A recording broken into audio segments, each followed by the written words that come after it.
Growing up, my mother figure was a fictional NYPD sergeant. Let me explain.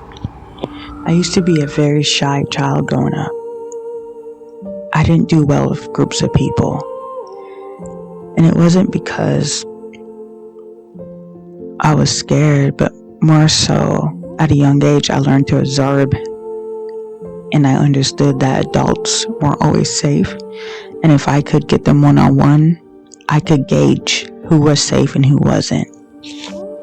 There was a time when I would stay in my room for hours on end and I would get lost in books. Doing this taught me that the adults in books and the adults in reality were always often different.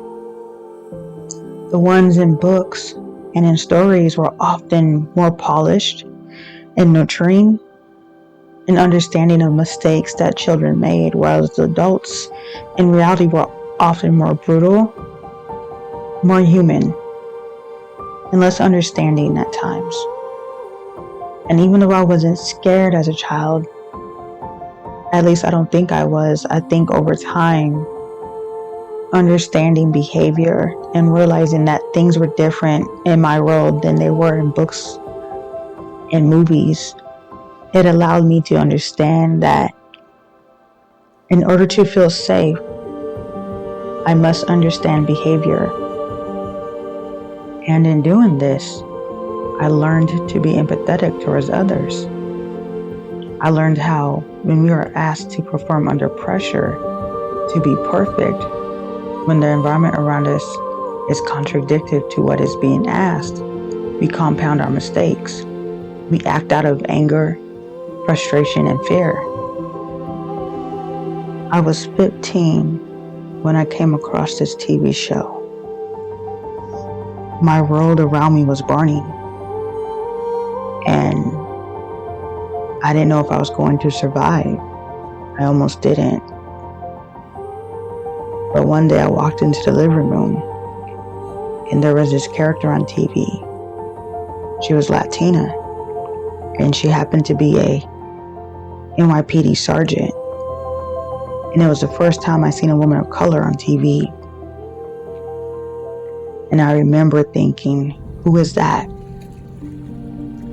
And the reason why she stuck out to me was because she was looking over the Hudson River and she was crying. And I remember thinking, most of the time when we see female characters who are in positions of power or authority, oftentimes their characters are shown to show no emotion. And if they show emotion, it becomes this big thing in the plot line. However, with this character, there was something different. And I gravitated towards her. Come to find out, she was the most hated character on the show because she wasn't what people expected of her.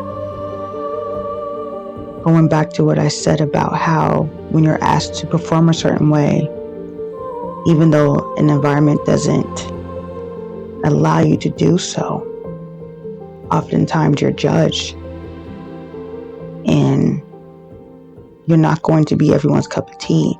But that's why I gravitated towards her, because I understood what it was like to grow up in a home or have a background where everyone could be doing something wrong.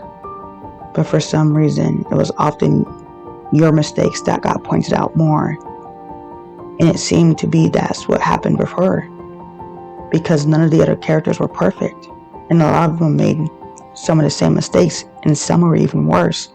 But because hers were more loud, and it was because she was a woman, and I believe it was because she was Latina, there was this expectation of her character that didn't meet the fans' expectations. But that made me love her even more, because it made her more realistic. It made her relatable. And she became the anchor I needed to survive my childhood. And till this day, she is still that anchor for me. Humans are often conditional. But the one thing that has always remained is the anchor that this character has become for me and has been for me. I believe for those who come from traumatic backgrounds or who grew up in homes where they felt like they were never loved or understood, fictional characters can become their saving grace, can become their life preservers. And as long as that character helps them survive something that they don't think they're going to get out of, that is the most important thing one can have.